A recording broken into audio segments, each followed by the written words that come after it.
when the right people come together at the right moment, when they care almost as much about winning as they do about each other, they can become the best of the best.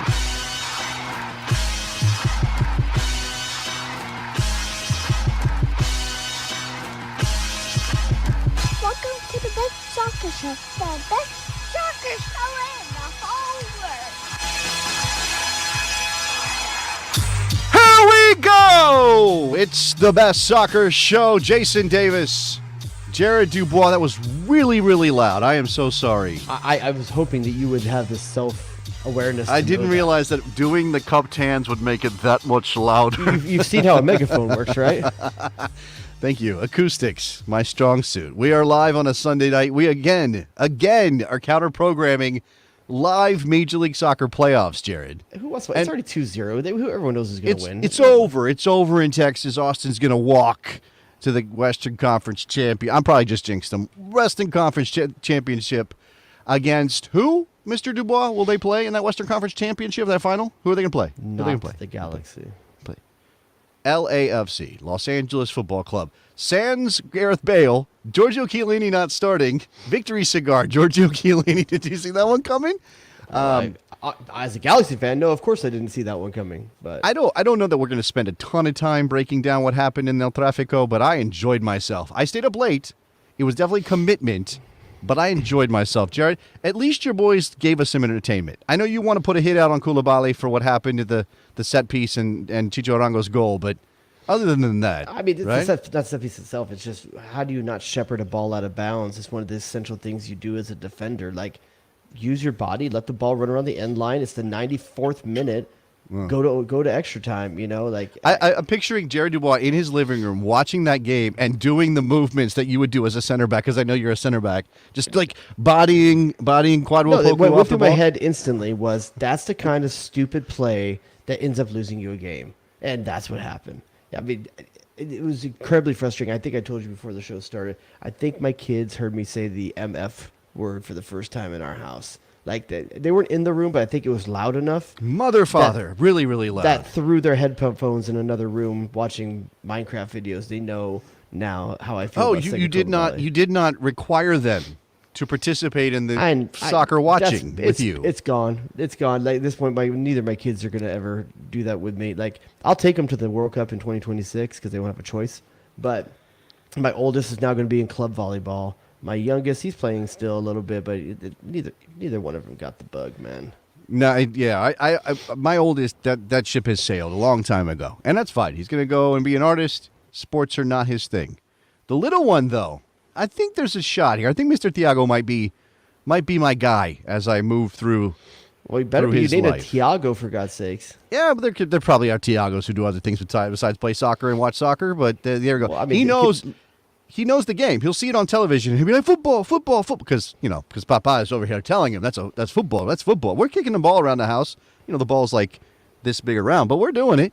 We're doing it out here. Jason's son, Thiago Messi Davis. That would have been amazing. No, although Messi does have a son named Thiago. Did you know that? The other name we were considering was Mateo. Messi also has a son named Mateo. So I wasn't necessarily aiming for Messi's kids' names, but that's where we ended up. That's where we ended up. Well, to bring us full circle on what you're saying, though, like for all the neutrals out there, I'm really, really happy that you guys got a great El Tráfico series. It's one of the only things in MLS that lives up to the hype over and over and over again. It's really an incredible fixture, and it's kind of amazing that it can do it so often. But I'm happy everyone else got a really good match. I think it lived up to the hype. And even as a Galaxy fan where I can't be happy with the result, I can recognize that was a really fun game to watch. Yeah, I mean, again, disappointment for the Galaxy. I did pick them to go to the Western Conference Final. I mean, I thought there was a chance that they could pull that off. And they played well enough. I mean, it's just that one moment, and obviously, a couple of other good goals. These things happen. All right, so MLS Cup playoffs are part of this story tonight. Obviously, we're talking U.S. men's national team and some of the updates on where guys are in Europe right now, Jared. And, it's a roller coaster ride. I feel like we go up a little bit, we come flying right back down, we go up a little bit, and this was one of those weeks. I mean, how would you characterize the weekend in full? Like, if you had to give I don't know if it's a grade, maybe it's more like maybe it's a DEFCON situation, not for like the state of the team and the roster, but just like America's performances in the European theater, if you will. I would say, if I was gonna, okay, so like you could rate it a number of ways. So let's say on the hamburger scale, you got McDonald's at one end. This is where people are going to get mad. Like, what's the top end of the burgers? I won't even say it's something like In-N-Out because that's regional. I know it's about like Shake Shack, pretty good burger at Shake Shack. I think everyone can assume that's a pretty good burger. I'm going to say this weekend was somewhere around a burger you get like at Chili's. Okay, it's just like a standard cheeseburger. Standard burger, but better than a fast food burger. It's a sit-down joint burger. Chili's is putting guac on my burger. They're putting some. There's some smoked something on there. Here's the thing: Jesse Marsch potentially getting fired is the guac in your burger. Yeah, that's something we need to talk about. Leads in general.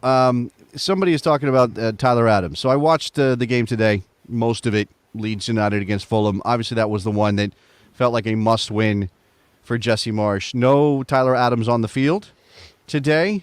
Yeah, but do we know why? Do we know the extent of what's keeping? Well, I haven't seen anything on it. He went the full 90 in the match in the loss against Leicester.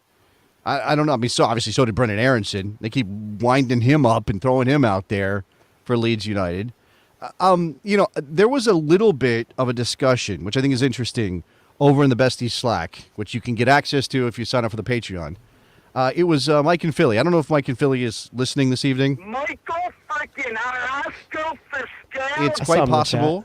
It's quite possible he is bombed out of his mind as the Phillies have made. There he is. He's saying City of Champions. There he is. He's right there in the chat. Bombed out of his mind because the Phillies made the World Series for the first time in, I don't know, what is that, 12, 15, 14 years, something like that? It's been a long time. He was saying he doesn't care if we have Jesse Marsch or any American coaching in the Premier League or at the highest levels. It does not matter to him. Now, he matters to him that players are there because their performances in those leagues obviously help make them better players, and then that comes back to the national team. The national team is better to go win stuff at the World Cup or whatever. Do you think it matters if we have coaches at that level? Yes, in a matter, and I'm going to tell you why.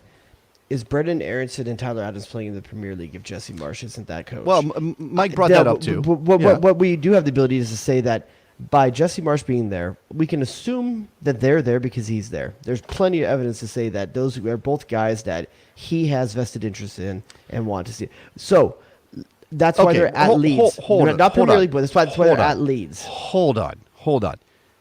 I think at least in Aronson's case, I don't know about Adams, but at least in Aronson's case, Leeds' interest in Aronson predated Jesse. Marcelo Bielsa was also on board. Yeah, but Jesse Marsch was rumored to be taking over for Bielsa even before Bielsa was gone. They had talked about him being earmarked. I don't think. Well, okay, all I'm trying to say is that I think Brendan Aronson would have gotten his shot in a place like Leeds, maybe not Leeds specifically, even without Jesse Marsch landing at Leeds United. All I'm saying is that Jesse Marsch's profile as a Premier League coach has allowed him to amplify the fact that Tyler Adams and Brendan Aronson are more than equal to the Premier League level of play. Because when you look up and down that Leeds roster and you say who's getting it done, who's not getting it done, Brendan Aronson's set up many chances today. Put Bamford in on goal.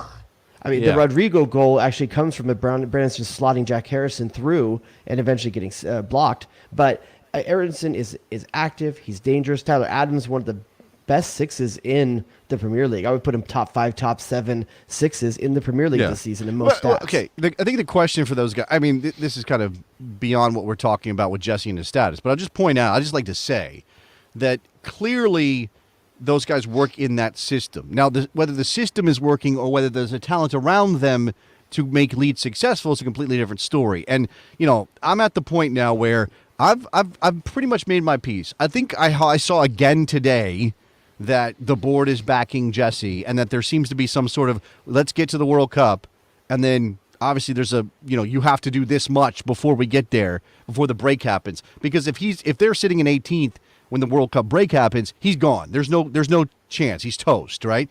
I think that the system is fine for Brendan Aronson and Tyler Adams. The question is whether or not it's good enough with the other players around them to succeed or to get the points necessary to be comfortable. And clearly, at least in terms of goal scorers, and look, they played some crazy-ass defense today and got smoked. But at least in terms of goal scorers, it's not good enough. Brendan Aarons is not a goal scorer. He's a facilitator. Patrick Bamford is supposed to be a goal scorer. Couldn't do. Sinistera is frustrating as hell. I mean, I don't know. I'll say this. I think Jesse Marsch has Leeds playing pretty dang good football most of the time, especially first halves. It seems to me that other coaches at the Premier League level are making better movements at halftime to negate what Jesse Marsch has doing well in the first half, and Jesse Marsch is getting maybe outcoached in the second halves of most games. I think his team comes out passionate, they come out fired up, they come out with a game plan, they're executing that game plan. Unfortunately, they're not finishing on the chances that they're getting, but I think he's very good at getting his players on the page of what the game plan is and executing it. But I just don't know that he's making the same tactical movements, or if he has even the bench of the players to make a lot of the movements and to play a different style of game when it needs to be played differently. Well, okay. I think there's probably something to that. I will also say, though, that if he's setting them up in a way that they are dominant for at least the first 45, today maybe the first half hour, right? Give Fulham credit for getting back in the game or building into the game 25 minutes in or so. But if they're dominant for that opening period and they don't take their chances and get an advantage from that dominance, is that on Jesse Marsch? Because the finishing is the issue. He's a coach. No, what I'm saying is, does he have the players to make that? So if you're a dominant midfield, if you're creating chances and you just can't find somebody to put the ball in the net, is that on Jesse Marsch? I'm asking. That's an honest question. Is that on Jesse Marsch? I think it is because I think in one game or something like that, yes. Over the course of 10 games, yeah, it's on him that it's not happening. I do know that most people knew they needed another striker in the offseason. I know they were going after some folks. I think Jesse Marsch, even in press conferences before the season started, said that they wanted to get one more striker. They didn't make it happen, and now you're seeing what it looks like when a team has a guy that they're putting in that position that just isn't getting it done, and you don't have another good option behind him. Maybe Jesse Marsch gets into the winter transfer window, and the board wants to give enough time to make one more signing in that coming out of the World Cup and try to find him a striker somewhere and see if it changes. But I don't know if the Leeds faithful want to wait that long and start that battle again in 16th place before they get a striker and things start coming together. Yeah, who knows at this point? I mean, again, I think that with the timing of the break, he'll probably get the World Cup break. If they have not scrambled enough points to kind of be not safe, but like in a position to make that run in the second half of the season where they can not have to flirt with the drop zone, then he'll be there. Otherwise, we might be saying goodbye to Jesse Marsch, which is frustrating. Unlike Mike, I actually do think it kind of matters, and maybe that's just me being an American who wants validation. Like I'm willing to admit on some level, I want the rest of the soccer world to validate us, Jared, and we've been validated when it comes to players for the most part. Like it's not like American players are really looked down upon as much. I mean, I know there's still an argument about Pulisic at Chelsea, whatever. I don't think that's really the case anymore. When it comes to coaches, there still is that stigma. There still is this idea that American coaches don't know the game well enough. And I don't think if Jesse Marsch gets fired, it's not because he doesn't know the game, right? It's he didn't make adjustments. His team didn't respond. This is the business. Like more than anything else, this is the business. If you are a really good coach and you've got a bunch of players that buy into your system, and every time they go out there, they are better than the other team on balance for 90 minutes, and you don't score and they get a set-piece goal, your ass is getting fired. It doesn't matter what the numbers say. It doesn't matter how much the ball you have. It doesn't matter how many pressures you apply. It doesn't matter how many chances you created. If you don't put the ball in the net and the other team does, you're going to be out of a job. That's the way it works. And I'm not going to cry for Jesse Just to check real quick. Purpose. I know the backup, the board computer was down going up, but we're doing calls tonight. We don't have calls at the moment. I'm trying to work. If you can see me on the video, I'm trying to multitask here and keep this going. So my apologies for the phones. We may try to get them up at some point if I can get this to work. But beyond Jesse Marsch, Jared, anything else that you want to throw off? I mean, again, at the Leeds players, obviously, I think Brendan Anderson had another good game. But to leave Leeds aside, because I think a lot of times when talking about Yankees abroad these days, it's a Leeds sandwich, and that's pretty much what people think about when they think of what they. I've got to the point where I'm not catering my weekend around the Leeds game anymore. Did you say a Leeds sandwich? Yeah, I mean, it's what's on a Leeds sandwich? Tyler Adams and Brendan Anderson with a little bit of Jesse Marsch in the middle. Okay. I don't know if I want to think about it that way, but I thought you were going to give me a description of is there some sort of sandwich that I can try that has the flavors of Leeds? What would that be? Definitely not a hero. Okay, what kind of? We're talking about some white bread, some sort of spread made from, I don't know, turnips. There's a lot of mayo. If it's an American sandwich, it's a lot of mayo. Well, this is Leeds, though. That's what I'm saying. It's Leeds. Give me a Leeds sandwich. I know what food is happening in Leeds. I don't know what's going on. They putting liver on their sandwiches over there. Food in newspaper, dude. I have no idea what they do over there. Mike says something boiled. They're putting boiled meat on their sandwiches, probably. But the other things going on this weekend, obviously, while the Americans in Leeds are having a hard time of it right now, there's a lot of other Americans out there that had a pretty good weekend that allows us. You're talking about that seesaw of. We're up, we're down. It's an up weekend for most Americans abroad this weekend, and principal among them is Gio Reyna is getting minutes and even starting games and getting a goal. His first goal, they said 421 days in the Bundesliga. Okay, so let me just check and make sure I do. Okay, so I had to rebuild the board a while back. I do not have the G-Funk era drop on this board. I do not believe. I do have this one though. It was there. Oh, here we go, saucing them up. Hit him, what? I know that's Tim Weah's drop, but yeah, we can let Gio have it. He scores. He looked good. I mean, 5-0. Did that game end up 5-0? Stuttgart was overmatched. Not even this game. Did you go back and watch his highlights, like his every touch highlights from the midweek match? 20 minutes. Yeah. 20 minutes of pure destruction of movement. I mean, the guy is playing with purpose. Like I said, I can't speak to what his hamstring's like or anything like that these days. But obviously, Dortmund feels good enough that they're starting him in a weekend match in the Bundesliga. They have enough confidence in him, and he's delivering. You've got to love that parts of that as an American going towards the World Cup. Obviously, I would like him to see 20 minutes a game and just make sure he's fit and good for the World Cup, but I understand Dortmund has to play their game. They can't just take the U.S.'s World Cup accounts into what they're doing there, and if they get him some 90 minutes and they get him some starts, I think overall that's a good thing for Gio Reyna, but my heart skips a beat every time I see him out there for extended minutes. I feel like, there is that, but I think that the thing about Gio that maybe I'm most excited about, and Derek is saying, the attitude, right? The angry energy that he brings. Yeah. He seems to be a pretty fun-loving guy off the field. He seems to be, teammates seem to like him. Gets along. He's always, smiling. But we've already labeled him.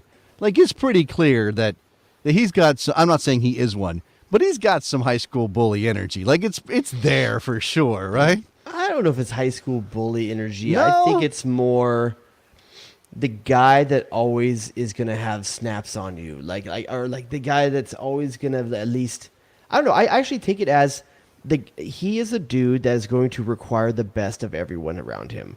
Now, whether that is negative energy or not, I think he is a future captain of not just the national team, but of club teams. He is a guy that has high expectations for. Take, for example, you see certain guys come into games. I'll take my Galaxy, who I've watched a lot of this last year. Yeah. Ricky Puig coming to the team holds Chicharito accountable on the field. He holds Douglas Costa accountable on the field. You'll see him gesturing. You'll tell those guys are not making the right pass, and he lets them know. And I think that confidence in youth is something that Gio Reyna has as well. It's like there is a right and wrong way to play the game in Gio's mind, and if you're not on the same page as him, he's going to put you there. And the question is at Dortmund, with Marco Reus out, Haaland gone, it's Jude Bellingham and Gio Reyna basically like going to cover that team the rest of the season. Do they have enough pieces at the high enough caliber to complement those two guys and actually have a successful season? Jude Bellingham is spectacular. He is spectacular. Yeah. So yeah. Look, and that's the thing. Like, even if Gio didn't score, and he picked his shooting lane, he saw the opening, he curled far post. I mean, it was just a class goal in terms of he saw the game open up for him. He took the opportunity, and he was accurate with his finish, right? Even if he hadn't scored, the number of minutes he played in that game would encourage me about his chances to be a factor at the World Cup. Now, I'm not going to sit here and talk about, like, oh, he needs to start, and how do you get him on the field, and blah, blah, blah. I don't have Brendan Aronson as a starter right now. I think Brendan Aronson looks great at Leeds most of the time. He doesn't have teammates who are helping him out all that much, but he looks great. I just don't know where you play him at this point, unless you change your system. And again, I don't think Berhalter's changing this. But Gio's in the same boat, by the way. I think Gio can be deployed wide, or at least, sort of in a half space area, kind of. That's where you would put Gio. I think Gio and Tim Weah are both going to be victims of where they are at physically. Now, if we want to have the conversation if they're both fully fit by World Cup time, what do we do? That's a conversation. But the realistic option is that Tim Weah and or Gio Reyna may not be 90-minute fit by that time. Now, Gio's starting to get a starts, maybe he gets there by that time. Tim Weah is still relegated to mainly substitute minutes and not far off injury. So I don't know if Tim Weah isn't 90-minute fit, or Berhalter doesn't feel he is, that makes the conversation easier. Gio Reyna plays the outside forward. But I still think that I don't know that Weston McKennie is in his best form, despite getting a goal on the weekend. Another set-piece header goal. We know that about Weston McKennie. He's one of the best set-piece weapons that the U.S. has. I would disagree with you if you're telling me he's playing good ball at Juventus right now. I don't think that he is. I don't think he's playing his best ball. So there is the conversation of, is Gio Reyna a better option in that midfield where he's playing for Dortmund? He's actually playing wide, a little bit more for Dortmund, the last couple of games. I mean, again, he's not being played as a central playmaker, and he's not being played as an 8, which is nominally what McKennie is. Now, what you're seeing at Juventus is Allegri doing everything he can to basically turn Weston McKennie into a, reserve forward, right? Yeah, he's it's a not weird position. He's not a false 9, but he's kind of filling a space that's not in the midfield and not in the forward line. He's playing at 8.5. Is Berhalter? Yeah, is Berhalter okay with deploying McKennie like that? Okay, but if you do that, that's Moose's job. If you do, I don't necessarily think that's true. But if you do that, if you say, Weston play high, play here, play basically in the hole, which is kind of what we're talking about, well then Musa has to drop because I'll you need that take cover. that back, because in the game against Saudi Arabia, he was consistently pushing the front line for balls over the top and balls through. You remember how many times he was running behind the last line of defenders in that game? Like, Berhalter definitely did something different with Weston McKennie in that game. I don't know if it's because he was missing Musa, so he was just trying something else, but McKennie was consistently pushing for that verticality from midfield somehow up the top. Like, it was a really interesting thing that he was doing there. I don't have a problem using him that way. If you're I do think he's probably most effective. Use that way. But you're pulling a piece out of midfield. You're pulling a piece out of midfield. Way.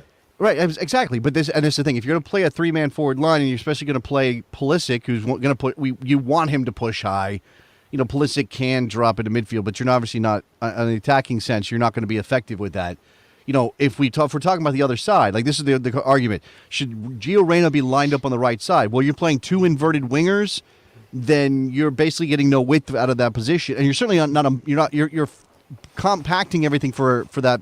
For the defense of the other team, right? So if you're bringing all those bodies into one space, it's much easier to defend than if you have Tim Weah on the field, who we've already talked about, plays and at you're a very also gambling on you need Anthony Robinson and Sergio Nunez to both give you that width, but if they're giving you that width, then where are they not if the ball goes the other way, right? So that's putting a ton of pressure on Adams and those center backs, a ton, and maybe you're going to be doing that anyway. But again, I think it's in terms, and I do think that again, Timothy Weah's way of playing is importantly different than the way Pulisic plays.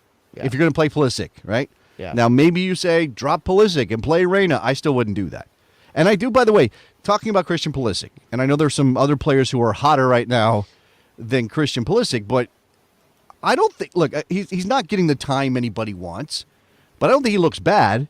Right, in terms of what he's doing for Graham Potter, he doesn't look bad. He's one of the most dangerous players on the field when he's actually getting minutes these days. So, and Potter's even said something like he might be close to getting some. Like, I don't know if that's just talk or what, but He didn't do it this weekend. He still put him in for about 20 minutes at the end of the game or so. But my question to you, Jason, you have full selection, full 26-man selection, everyone that we assume is going. Is Gio Reyna a starter? 26? 26.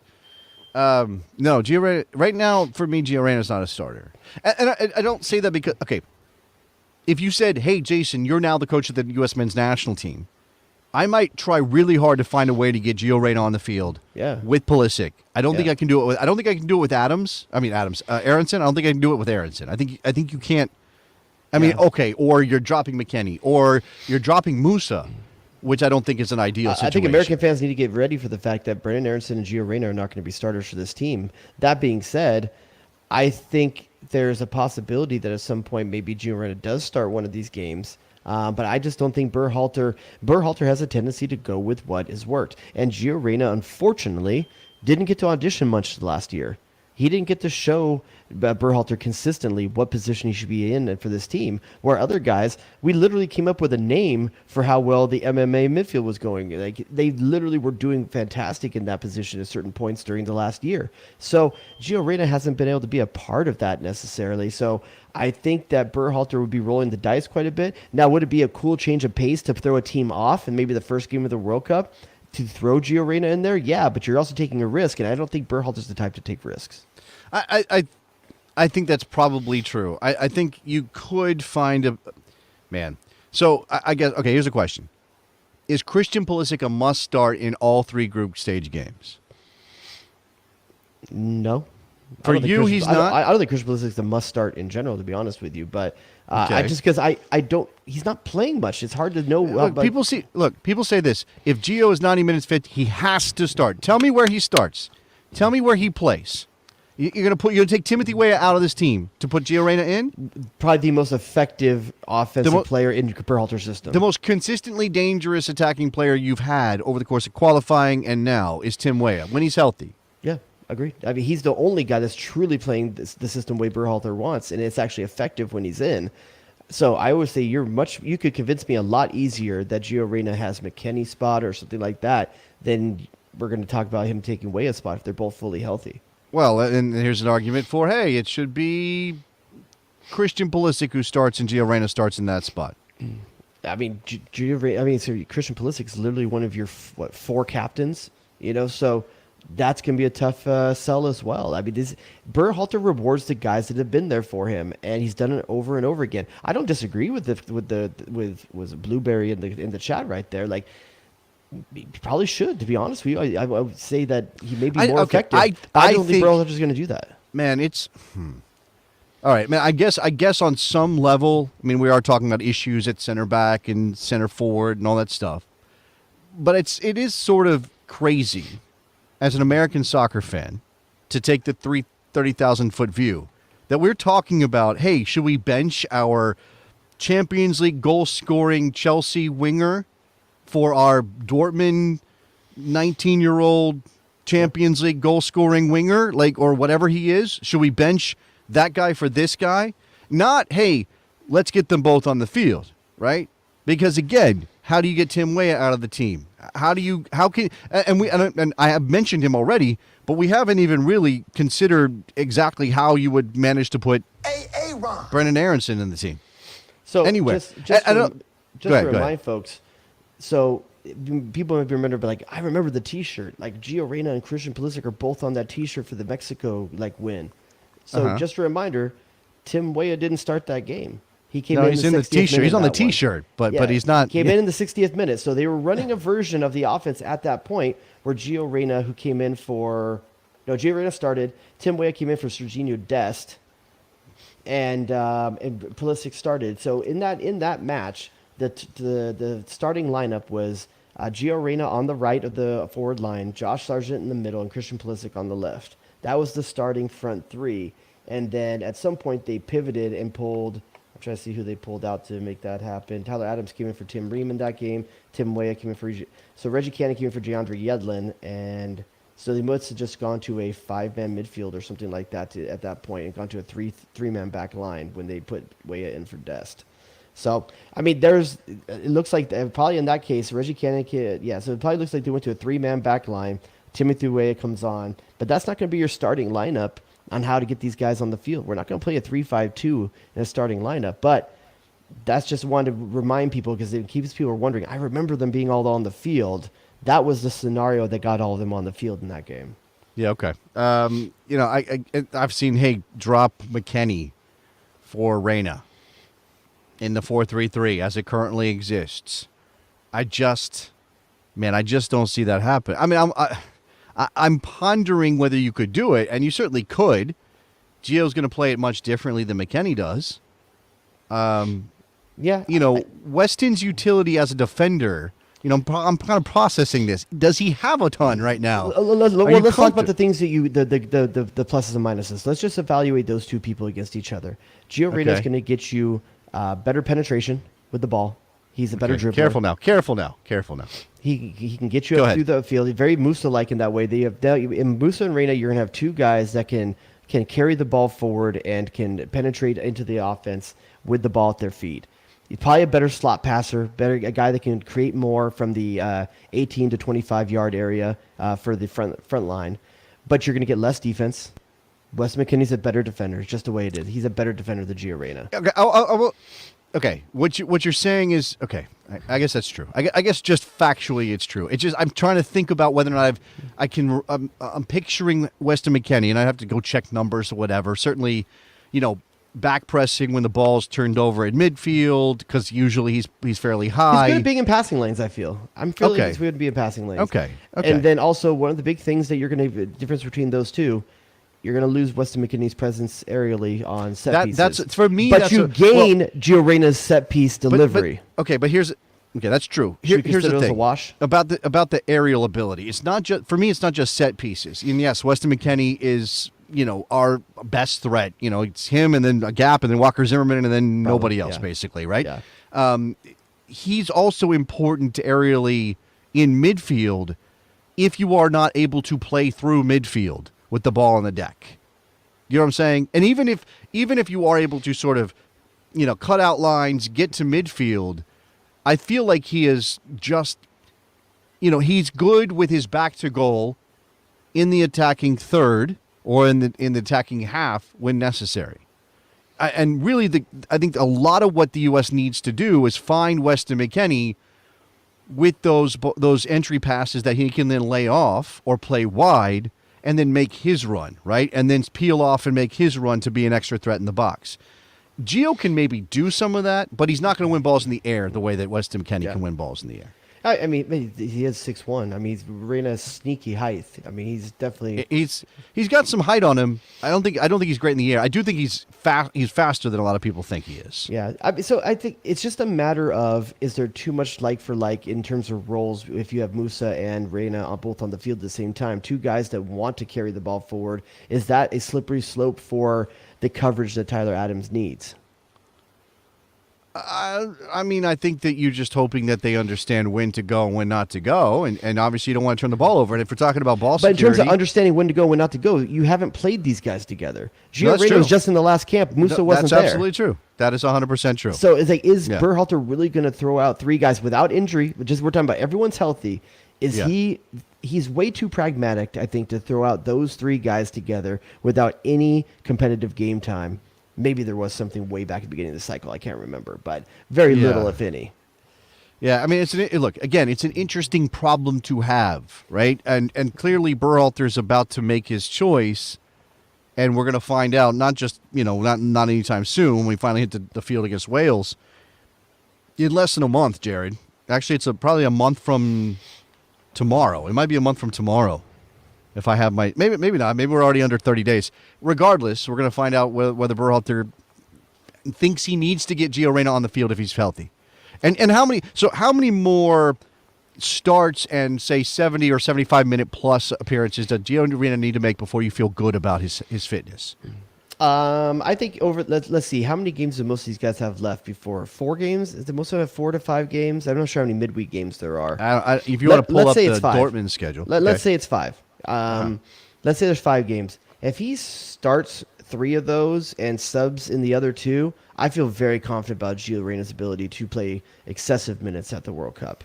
Okay. You know, and what I will say, what's really cool about where Gio Reyna seems to be, in watching him midweek and watching him this weekend, he does not look like a guy who's scared of his body right now. Whereas a few months ago or a few weeks ago, like in before the last window for the World Cup, international window, I felt like he was playing a little bit more timid. These last 2 games, he looks like a guy who's not thinking about his hamstring when he makes movements. And I think that bodes really well for his mental game. We'll just see if his body matches that or not. Yeah, okay. So Gio Reyna scores, lovely goal and a romp for Dortmund over Stuttgart. We talked about Weston McKennie. He scores on a set piece. Maybe not looking great, but I don't think Juve is looking great for the most part. They needed that win over Empoli in Serie A. Obviously, we're still tracking a couple other guys who are kind of on the fringe. Ricardo Pepi scored again, Jared. I think that's 6 and 7 or something like that. Yeah, it's 5 and 6 and 6 goals total on the season, if I remember. Well, correctly. he scored in midweek in a Dutch Cup match. And this you're right. I'm thinking just league. I think I just have that's a league stat. Yeah, that's a league number. Either way, he is scoring goals. Now, the goal he scored on the weekend was a putback goal after a teammate took a shot and it got saved, which is fine. First time finish from ways out. Not too hard of a finish. Make the trailing run. Be there for that opportunity when it comes. I got no problem with that. But these are the kind of things that happen when you're informed, though, and you're confident. Things just happen for you. You know. Yeah, that's true. It really just goes that way. For some reason, you find your way into the game better. Do you feel confident about not his chances to make the World Cup roster? I think I think we're already past the yes/no on that. I think he's on the team. The question I think is, go ahead. No, can you picture Ricardo Pepi being effective and scoring goals at the World Cup? Yeah, he's done it. He's done it before for the World Cup qualifying. There was a time where he was scoring for us. You know, pre-Bundesliga, Ricardo Pepi was hot. He was playing well. He was playing confident. And he looks to be playing that way now. The question is, Jesus Ferreira looks horrible right now. And for what I'm hearing right now, I think in the chat we just saw, he's not playing well tonight either. They're saying he's not looking good tonight. The guy scuffed a 5-yard shot midweek to put his team wouldn't have to go to a shootout. You know, it's rough right now so the weird thing is, can Jesus Ferreira play himself out right now? And I don't think he can, because like we said a bunch of times, he's different than all the other options. I don't think he's going to play himself out of the squad. And you know, Derek is in here saying Pepi, Sargent, Pifok, drop Ferreira. He's not going to play himself out of the squad. Berhalter's going to bring him. Now, I think it's possible. I'm not going to say very possible because it's Greg Berhalter, but I think it's possible that Ferreira will play himself out of the starting lineup in one or more of those games. Now, it's also possible that Berhalter was planning on using different center forwards depending on the situation. You know, we're going to have more of the ball against Wales. Where do we want our center forward to be? I still think you need somebody playing high, somebody playing back to goal, somebody not dropping into midfield and you know, eliminating that threat for center backs who can obviously compress the field. We saw it against Japan, right? They compress the field, makes it so much harder if you don't you're not able to get the ball over the top. And you know, I don't know, you get runs from your wingers. Based on current form, guess. I think there's an argument you can make that when you want to play the Jesus Ferreira style of Berhalter ball, and he's not in form, Sargent's your guy. I think Sargent actually, early on in the cycle, Berhalter felt Sargent could best execute his game plan, but Sargent just couldn't score at his club team. Now you may end up seeing with Sargent playing very well for Norwich these days, and Ferreira's form being off. I could see where Sargent is probably the normal starter for the World Cup. I could definitely see that. Man, okay. I mean, at this point, we're just guessing, right? We don't know. This is like navigating before computers and technology, and you look at the stars and you're like, I think I'm going the right way. I have no idea. I don't know if Pepi's the starter right now. I don't know if Ferreira still has Berhalter's confidence despite issues with this club team. I don't know if Sargent has done enough to even make the squad, much less be a World Cup starter. I have no idea, Jared. And Jordan Pifok. I mean, you know, I still look at that and go 2 + 2 = 4. You score goals in the Bundesliga, you should go to the World Cup, and who knows if it's going to happen. Yeah, it'll be really interesting because we'll find a lot about what Berhalter truly values. If Ferreira has a stinker tonight after having a stinker in the other playoff game, has a month off.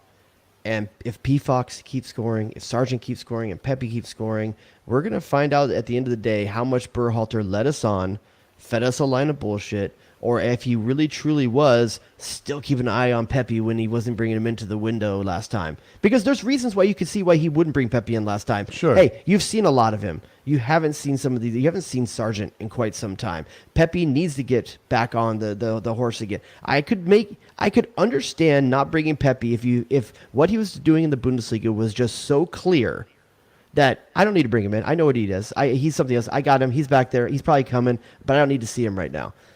We're going to find out how much bullshit Berhalter has in what he says come New York, November 9th. Is it November 9th? Yeah, November 9th in New York. I kind of wrestle with this thing like, does Berhalter have to give us his legitimate, true, 100% reasoning for any of this? No. I mean, I would... I'm sure mean, we'll hear about it. We'll hear about it in his book or Pulisic's next book. One of the two. Next book. Is he obligated? Honestly, is he obligated to tell us? I mean, if the results don't come, it doesn't matter if he told us or he didn't. If he says, oh, yeah, this is why I'm not calling in Jordan Pefok, I think his game is not suited to our system because he doesn't do this, or this, and sits down and give us a whole scattering report on these guys. If he doesn't do that, Brooks. If he doesn't do that, John Brooks, whatever, Tim Ream, right? Everybody's talking about Tim Ream again, who played another good game for Fulham against Leeds. Yeah. If he doesn't tell us specifically why he didn't call a guy in, and it's usually that way, not the other way, like, although I suppose some people might demand some sort of report as to why, I don't know, Jordan Morris might be in the team. It doesn't matter. Because if he gives us the information, if he says this is why we're calling this player in, and they lose, nobody's going to go, well, at least you told us why you called that guy in. At least you told us why you didn't call this other guy. What we do know is that he's going to be asked. The question is he going to dodge the question or not? But he will be asked if Pefok doesn't come in. And at some point, like I said, there will be players after the cycle, especially if Berhalter doesn't get extended. You'll find out from the players what was actually going on. We will find out at some point what was really going on with all these decisions. Right now, we're not going to hear anything until the World Cup time, unless Berhalter wants to be somehow straightforward with us, forthcoming with us. And well, I was saying, again, it's this thing like, yeah, I understand it's frustrating in the moment, especially when we're in between games and there's a big gap and you don't know, all of this now is anxiety. We just have so much anxiety about the World Cup at this point. Yeah. And I get frustrated because I understand why you might look at our situation. Again, especially at center back. Forget John Brooks for a second. And even forget Tim Ream, who nobody was clamoring for a year ago or 2 years ago. That was not a thing. No. This guy was definitely calling him out. Right. The whole like, oh my God, our center backs are Zimmerman and we presume Long right now, but I guess it could be somebody else. Although if Chris Richards can't get healthy and off on the field, then how do you include him? But everyone's like, oh, we're going to get thrashed at the World Cup. We're going to get thrashed. I'm not super confident in Aaron Long. I'm not going to tell you otherwise. And that may be a problem. I mean, that may be the issue when we get to the World Cup, that Aaron Long isn't good enough and we get beat. But in terms of at the World Cup, the only team where I have serious questions about Walker Zimmerman holding up is against England because they have Harry Kane. Other than that, am I really going to be quaking in our? Should we be quaking in our boots about Wales or Iran? How good is Gareth Bale when he's only played golf for the last 2 months? I don't know. Gareth Bale's going to be it depends on where they deploy him, I guess. But to me, and look, obviously in space, these guys aren't great, right? They're not great in space. No. Are there any center backs that are good in space? Do we have anybody else that's close? Our team?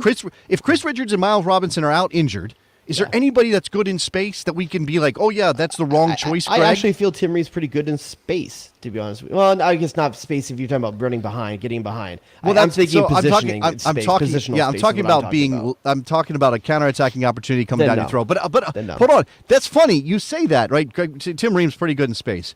That's exactly the thing that was thrown at him. It's why he shouldn't be in the I national should team anymore. define what I meant by space. I wasn't saying the same thing as you. I was thinking positional space within 3 yards of a defender. How you position yourself in that space. You're talking sure. about space behind the defense, running in, guys getting behind. That's different. I would not put Tim Ream into that conversation. I'm talking about obviously, like, you know, there's a full field switch, and now you got a winger running, and Tim Ream's the defender who's meant to slow him down.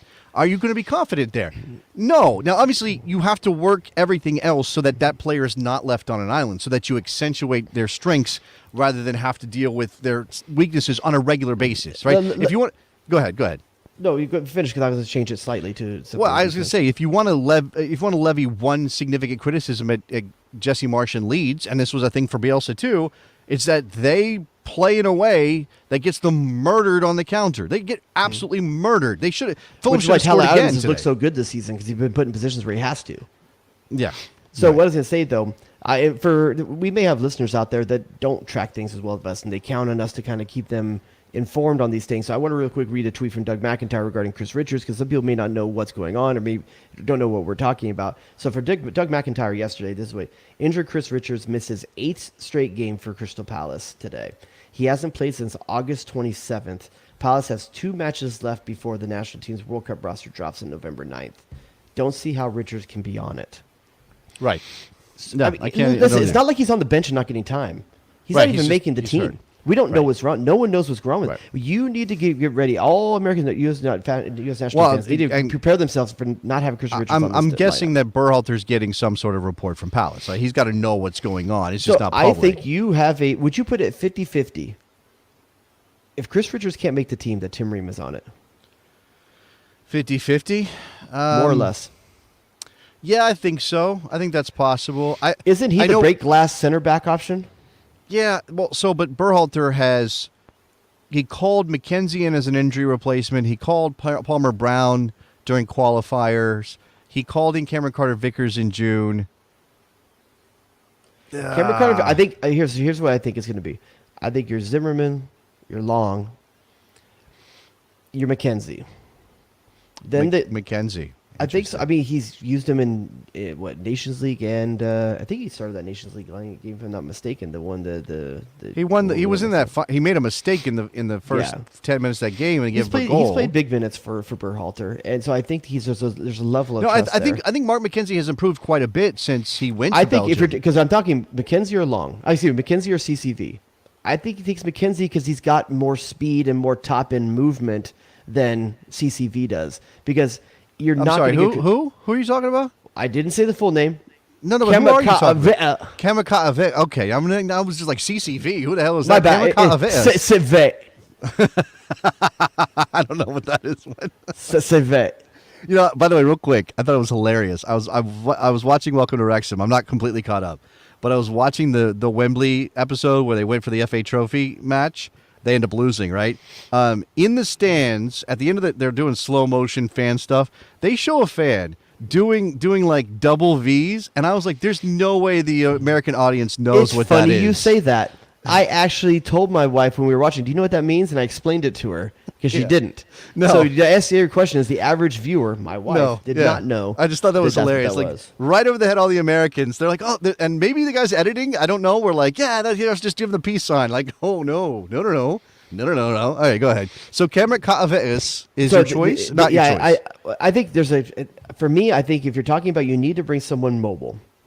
The CCV is the backup. CCV is the backup potentially for Walker Zimmerman. I think if you're gonna bring like for like, it's Walker. Zimmerman. It's Long. It's CCV as a backup for Zimmerman, and it's either McKenzie or Eric Palmer Brown as the backup for Long. Yeah. And okay, I don't know. I think that's Eric Palmer Brown's probably closer to the prototypical back that he's looking to use in the system. But I think Mark McKenzie has more of a track record of actually producing for Berhalter in minutes when he's given to him in big games. But I still think that Tim Ream's out there as the break glass. What big games though? Again, he made a terrible pass and gave up still a goal in it. He trusted him to put him in that game. No, that whole competition. To be honest with you, they also played a back three in that game. So I'm not sure that equates. They didn't start in it, but Yeah, they did. Didn't they start in a back three against Mexico in the Nations League? I don't have that. It was like a long anymore. time ago. I know. I'm just saying. Look, all of this stuff is none of this stuff is great in this area of the field, right? We're talking about can you get McKennie? I'm sorry. Can you get McKennie and Reyna and Pulisic and Aronson all on the field together? What a great problem to have. And Yunus Musa. What a great problem to have. But here, and obviously center forward is a different question. Here at center back, it is, like your head just goes straight down.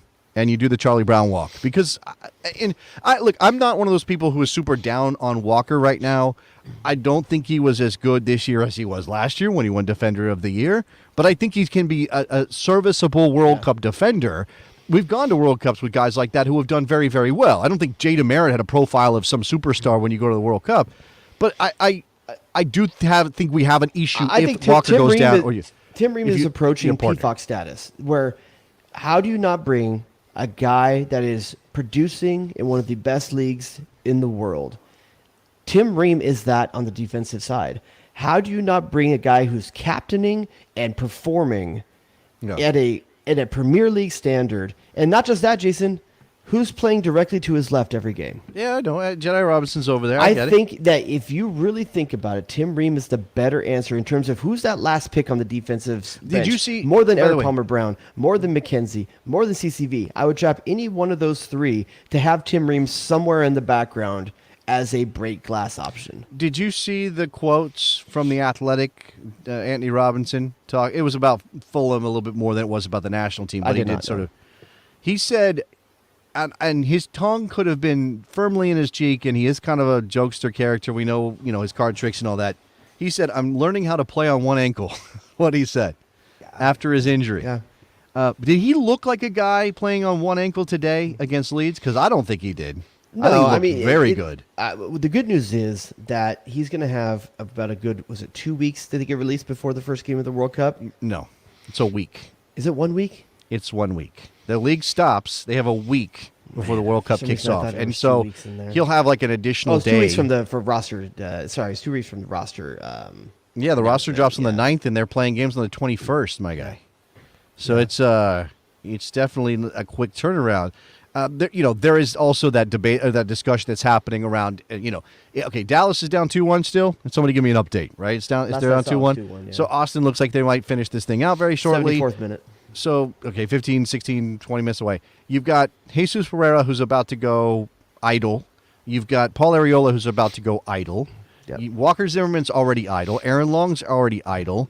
Who else am I missing? I mean, obviously, Jordan Morris was idle if you're considering him a World Cup player. Kellen Costa's still in. I'm trying to think. Kellen Costa's still there. But there's this whole thing happening with like, oh my God, these guys aren't playing games 5 weeks out. It's a disaster.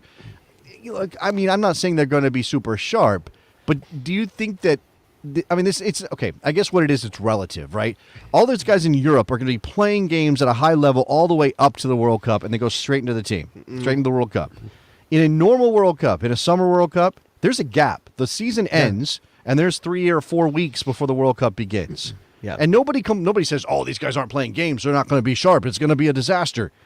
So, is it just that Walker Zimmerman's idle and the English forwards are not? Is that the issue? Yeah, you could make this argument either way. It's the same thing when we talk about the playoffs, right? Do the Union and LAFC truly have a advantage in getting a bye week? I mean, history would show no, but this year seems to be maybe that's the case. But there's always this thing: is it better to have time off, get recovered, get your game plans together? If you have a knock, you could rest it, you can get some therapy on it, or is it better to just come in hot, firing all cylinders, and potentially injure yourself right up until the start of the tournament? It's really hard to say. I don't think anyone knows the true answer to that. It's a personal preference. I'm not too worried that these guys aren't playing that much because they're just finishing a long season. There's a likelihood that a lot of them may be carrying some knocks. What I'm more interested in, so you've got Morris, Arriola, Ferreira, Zimmerman, Long. 5 guys. Yeah. You got to bring 12 to 15 guys in for them to play with and make it competitive, right? How many guys are they going to bring in around them, and who are they? And also, if you're those guys, let's say you are. Who's an average MLS player that did? Let's say might be kids. It might be kids. Okay, but Bring Paxton Pomykal. I don't know. Sure, you're Paxton Pomykal. No, better off. You are what's the dude with the great hair, the young dude in San Jose? Why am I Tolkien. blanking? Oh, No. not Tolkien. You're talking about Sekiris. No, the Not Nick forward for, the Sekiris? forward for Oh, San Jose. Cade Cowell. Cade Cowell. You're Cade Sekiris Cowell. might be better, but Cade here's Cowell. why I'm choosing Cade Cowell. Cade Cowell looks like the type of dude, and he's of the age that had some great plans for the weeks after the playoffs the weeks after the season ended. That dude was going to Tijuana. He was going to sit at some playas. He was going to have some fun at popping some beer. That's an endless summer kind of dude right there. That's and that you dude. get the call from Greg Berhalter. You're somewhere in I don't know, Cancun. Are you stoked to get that call from Greg Berhalter that you want to come help keep these other guys fit? And you had some bitchin' plans for the freaking offseason, dude. I believe that under the CBA, a lot of these teams continue to train postseason, even though they don't have any games. So I'm not sure he's completely off the clock yet. I don't know if they've done like releasing them to their off season. There's that Jurgen Klinsmann argument that the gap between the end of the regular season when teams get eliminated and the start of the next season is too long. And that was part of his problem with the World Cup team back in 2014. So I don't know that Cade Cowell actually is free to go and do whatever the hell he wants. But if he did have some Tijuana or some Cabo plans, yeah, I mean, I think you got to be pumped to go. I know you might be like, whatever. I'd rather chill, but come on. What do you make of What do you make of the people saying that the dual national striker from America might get called up, surprise call up for the U.S. men's national team? The kid with the controversy as to Yeah, I mean, there's one dude saying this, right? I haven't heard it much more. Zendejas, right? His name is Zendejas. So here's what's happening. Friday, FIFA had a deadline for teams to submit their provisional rosters, right? This is the group of players they can pull from. This isn't the final roster, but this is sort of like we need to get everything in line. If there's an injury between now and the World Cup, we don't want to be blindsided with a name that we don't know that's not on your list. That could be from 35 to 55 players, okay? Yeah. 55 is a crap ton of players. Probably nobody's putting 55 on their roster. I think the Dutch released theirs, and it was 39 or something like that. The U.S. men's national team is not releasing theirs. U.S. soccer is not releasing theirs. FIFA doesn't have the authority. It's on the federation. Yep. Seth Bertelny confirmed this. I know a lot of people were complaining about this, like, oh, this is such a Greg move. Very, very Why give few, any advantage ever? Very, very few countries are going to do this and actually release their rosters. And the ones that do, I mean, I don't know. Maybe it's just a cultural thing for them. I don't know. I think Zendejas could be on that extended provisional roster. I think that's possible. I think a guy like maybe Cade Cowell could be on that provisional extended roster. Maybe Brandon Vasquez is on that extended provisional roster. But that doesn't mean they're getting called to the national team for the World Cup. And I don't think it has anything to do with whether or not they get called into a camp. So in the case of Cowell, I don't think he has to be on that list to be called into a pre-World Cup MLS only camp. It's just kind of this formality, administrative task that they have to go through before the World Cup so they can get all the ducks in a row. So you're saying when that roster comes out, you don't expect a surprise player that we haven't seen play for the U.S. national team so far?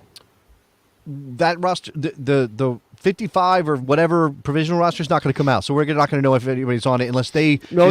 I mean the November 9th roster. Oh, I don't know. I do not expect to see any player who we don't already know within the national team context. So no Brandon Vasquez, no Zendejas, no whatever. Like that's not going to happen. It's just not going to happen. Is there anybody else that would even be in that? Some people have talked about Alan Sonora for quite some time. Sonora, I don't think it's hard. If he would have gotten a chance, you would have thought he would have got it somewhere in the summer window if he was going to get a chance. Yeah, I know that there's a lot of calls for a guy like that playing well in Argentina, but and look, I'm sure. I don't know. Maybe this is blind faith on my part. I guess I'm sure Berhalter's watched tape and knows something about the kid. That doesn't mean I trust Berhalter's judgment necessarily. Yeah. Just that it's not like he's not turning over those rocks. It just happens to be, I don't know, maybe Fowler and Balogun declares in the last minute and makes the World Cup. I don't think that's happening. He's doing it. Now, has he cooled off in France now? I know for a while he was quite high. I haven't seen the last 2 weeks. For a while. I haven't checked on him. Yeah. I don't think we could keep adding him to those Americans abroad rundowns anymore until he decides. I think he has 4 teams he can choose from. Isn't he boys with Yunus Musa? Shouldn't Yunus be working this angle? What's going on, Yunus? He scored today. Jared Balogun scored today. So there you go. There you go. There's more context for bringing someone like that than there is, I think, some other folks. I mean, what about Josh Cohen? Should Josh Cohen be on the roster, Jared? You want Josh Cohen to be called in as a keeper? Champions League keeper, man.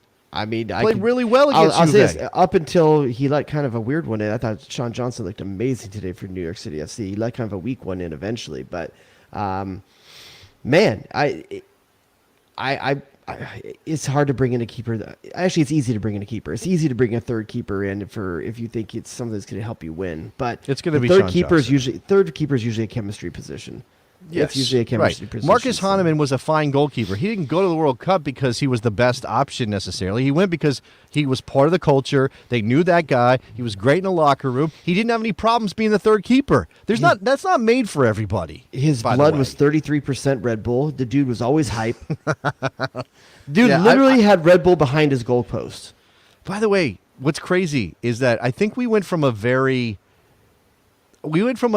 national team that probably had a lot of metalheads in it, yes, to a team that probably has 0 metalheads in it. Yeah, I don't know. Who's a metalhead in this team? Walker Zimmerman gets down with some country music. That's country, dude. That dude's country. Does he do metal? Aaron Long might have some. Okay, if we're gonna Aaron talk Long, this is the problem with the Spotify generation. Everything used to be very. Old man Dubois in the house. Okay, old man Dubois. Here's the thing. Yeah. Everything used to be really compartmentalized. It's not that way anymore. You had metalheads, you had punk rockers, you had acid kids that listened to like Iron Butterfly. You know, you had hip hop kids. Like you had all these different things. Now everybody's what you're telling me. You want your people to be divided into genres. That's how Jared Dubois wants the world to work. I just want to make sure this is clear. I just think it was better for fashion, too. You know? Like, listen, I'm wearing a shirt that says Bad Religion right now. Like, if you look down below, it's like a big, fat Doc Martens. Like, I used to know who you were by how you dressed. Now, I don't know who anyone is anymore. Like, I feel like everyone's gray. So you're just confused by people, and you can't handle it. Okay. I like being able to know ahead of time. Like, I can talk to this dude about the music, and I don't know that now.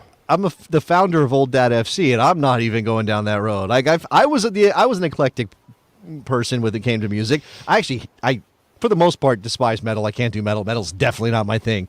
But everything else was kind of fair game. I'm just saying that Jack Black kind of nailed it in High Fidelity. Like there was a time where you knew something about a person by what music they listened to. Okay, all right. I could do a little Metallica, not a lot. At some point in our culture, it became okay to answer the question, "What music do you like?" And it became okay to say a little bit of everything. There's nothing wrong with that. That's a good thing. Commit to something in this world, Jason. I mean, God dang it, be someone. We can't agree on anything else in 2022. Our politics are so divided, Jared. We're polarized. Can we not be polarized about music for once? Can we just maybe not be polarized? I just want someone to hear Kanye's version of Harder, Better, Faster, Stronger and know that it's a ripoff of Daft Punk. That's all I want in the world. That's not what that is. It's not a ripoff. Okay, you think he was more than a sample to me. He was like, fuck Daft Punk? No, I'm sure they got permission and everything, but that's more than a sample to me. That's literally their song with him rapping. If you want to go down that road, go back, and you probably do know this. I think we might have even talked about this on this show. Dr. There's certainly Daft Punk that was that they used things they didn't necessarily identify in terms of samples and credits. Daft Punk made music on other people's work. By twisting things around, by chopping and edit, obviously. To me, it's all about how much you use. Like, that's okay. I don't know. Okay. All right. Anyway, do we run out of steam? What happened here? We just hit the wall? What's going on? No?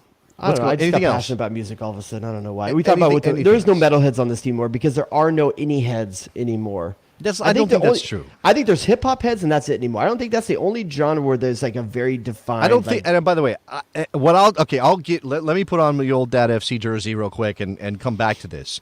When you say there are hip hop heads, I'm sure that a lot of these on the national team. I'm saying no. I know. I'm sure a lot of them do appreciate an earlier generation of hip hop music. I'm sure they do. I'm sure they think of Snoop as oldies, and that would make me feel crazy, and I hate it. Okay, whatever. I'm sure they appreciate it. But if you're talking about, like, I read a review about the new Lil Yachty song. Jared, do you know who Lil Yachty is?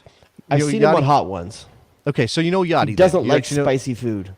Okay, I read this review in the Washington Post of the new Lil Yachty joint. It's called Poland or something like that. I went and listened to this song. It is a minute and a half of nothing. There's nothing in it. It's just him saying, like, taking the walk to Poland or whatever. Like, and it's not, there's no lyrical magic happening. There's no delivery. He's not changing his voice. We're not talking about breath control. The beat is nothing. Left the walk in Poland. It's trash. And this writer was making it sound like it was the new great way. I don't know. I'm Maybe lost. it was a That's what they're commentary listening on to. Hitler and World War II, and we're not getting it. Man, I don't know. If that's hip hop now, I'm lost. I'm so lost. We're old, dude. I don't know what to tell you, man. It's how our parents felt about the Beastie Boys, probably. Probably. Yeah. When I was listening to Snoop and Dre and all that stuff in the 90s, my parents were like, "What?" And I'm fine with mixing cultures. I know Morgan was just telling me that I don't like mixing culture. I just want people to be committed to something. I'm fine with musical culture. Excuse me. I'm okay with all that kind of stuff, but I think it's good from time to time to enjoy a mashup. But at the end of the day, like, someone has to be flying the flag for certain types of music, and I like that sometimes people fly the flag for something. Yeah, I don't know. I think you're wrong on this one, but okay. Right. I will say you're. I thought you were going to say, and I do understand what your point is here, but I thought you were going to say that even if you liked a bunch of different things, you had to shift. And maybe people do have to go through, like, I'm not all, if I'm listening to music, I'm not changing genres with every song necessarily every single time I listen or I turn on Spotify. But, you know, with your own personal curated playlist and favorites and all that, you can do that. You can be like country song, rock song, pop punk, rap, and in the 15 or 20 minute span. And it used to be, unless, I don't think there was any way to do that. Right? There was no way. iPods came along, but there was no way to do that when we were growing up. You had to listen to when we grew up, one CD with one band on it. It was radio stations. CDs. Every radio station had a theme that whether you had the country station, you had the rock station, you had the hip hop station, and so it was just like I remember the moment I heard Eminem on an alternative station. I was like, "Oh, we're doing that now." Okay. Why was Eminem on an alternative station? Oh, you know why? Why? Say it. Go ahead. Say it out loud. Oh, for the white kids in the back. Because he was white. Because he's a white rapper. They put a black rapper on their alternative station? They might have put like Tribe or something. They could have done that. Arrested Development. Arrested Development might have made an alternative station. Maybe Arrested Development would. Yeah. All right. Now that we're on music, why don't we wrap this thing straight? By the way, wrap this thing up. In case people don't know, the metalheads we were talking about in the U.S. soccer system, you can't tell because all the metalheads in U.S. soccer headbang so hard all their hair came off. Okay, so you have Marcus Hanneman, Casey Keller. Who else was a big metalhead? Oh man, I want to say like Matt Doyle looked like he would have not Matt Doyle. Christ. You do that every time. Who's the Doyle that was on San Jose Earthquakes forever? Dang it, I'm blanking now. Yeah, but he wasn't really a national teamer back in the day. No, but played for the San Jose Earthquakes. Who else was big metalheads? I bet you Joey Franchino was a big metalhead. We're talking a national team here. I know. Stick to the national team. Brian McBride probably leans more metal than he does anything else. Yeah, I can see that. I could definitely see that. Actually, no, maybe Brian McBride, maybe a country guy. Where was he from? No, Alexi was hair metal. Definitely. Oh yeah. I am not sure if he would have considered himself a metalhead or not, based on the bands that he really liked listening to. Frankie Hayduk, 100%, a hard rock guy at least. But also metal, can do reggae. Rock. I mean, that's a switch. Sure. Tony Miola. What's Tony's music? Probably metal. I think anything you could listen to I Rock Camaro. doesn't his mullet like he had the kind of mullet that wasn't a metal mullet? He had an I Rock mullet. You're putting him on hair metal then too, right? On some. No, I'm putting him on sticks. Oh, okay, I can see that. REO Speedwagon. Yeah. That's what I'm putting Tony Miola on. He works on your station. You can ask him. What station? I don't have my drops. I can't do it. Damn it. Yes, I have a radio show. I don't know if you knew I had a radio show. Speaking of that radio show, and this is I'm wrapping this thing up. There's a new book out It's by a guy named Adam Elder. It's about the 90 World Cup team and that team making the World Cup and stories around that team and all those guys. If you are old like we are, or you don't, thank you, holding on John Doyle. If you're old like we are, or you just have an interest in learning some American soccer history, I do encourage you to go in. I've read the first couple chapters. That's all I've had time for. It's called New Kids at the World Cup. It is very. I'm already at a point where Paul Caligiuri and another national teamer from that era are at a party in the Hollywood Hills. Nice. And Caligiuri, who is recovering from an injury, and at the time was playing in Germany for a small team that I don't even know if exists anymore, meets Elton John. The only guy who knew who he was at this party was Elton John, because Elton John's a massive soccer fan and was living in L.A., and they'd already filmed the Hollywood team. Hollywood United, I think? Hollywood Stars, Hollywood United, something like that. Yeah, it was Harley. I think it was Hollywood United.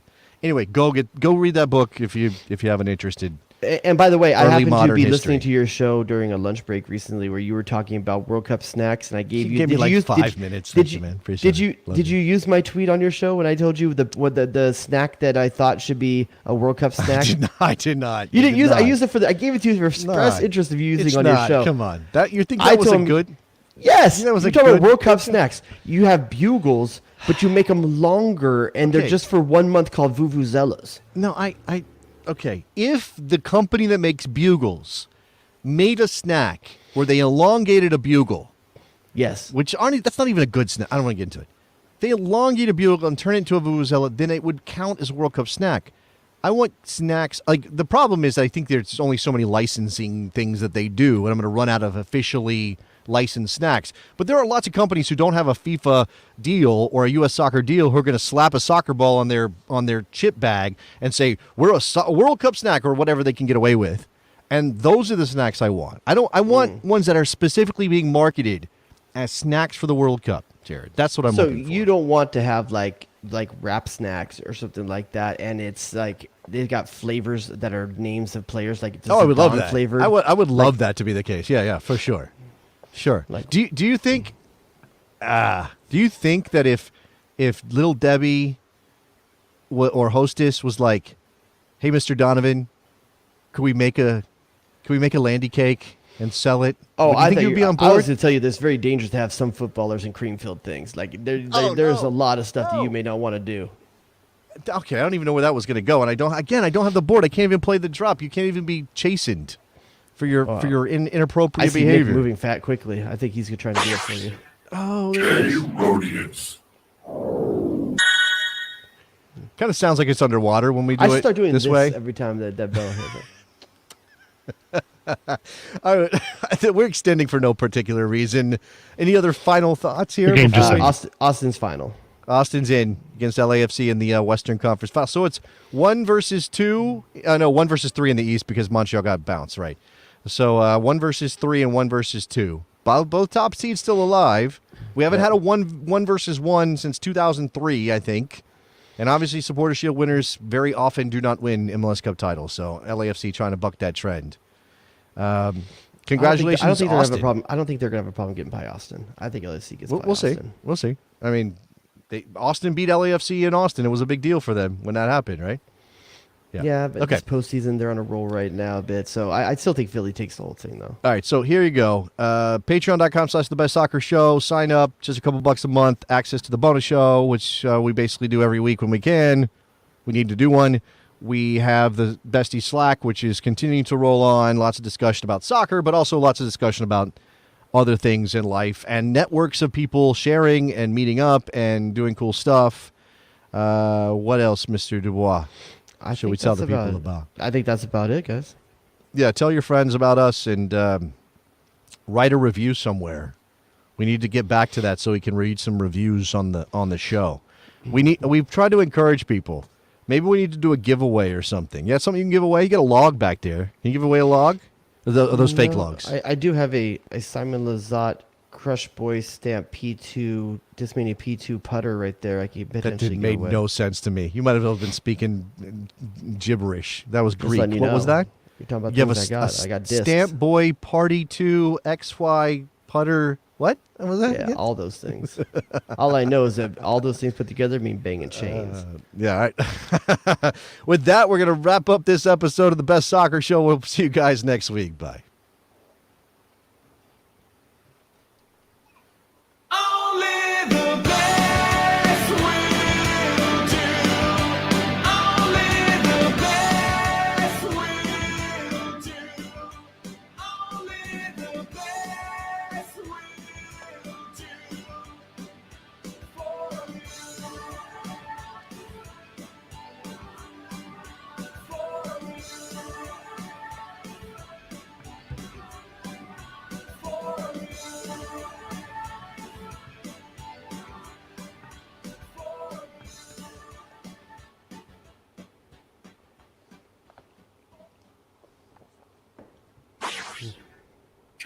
Rhodius.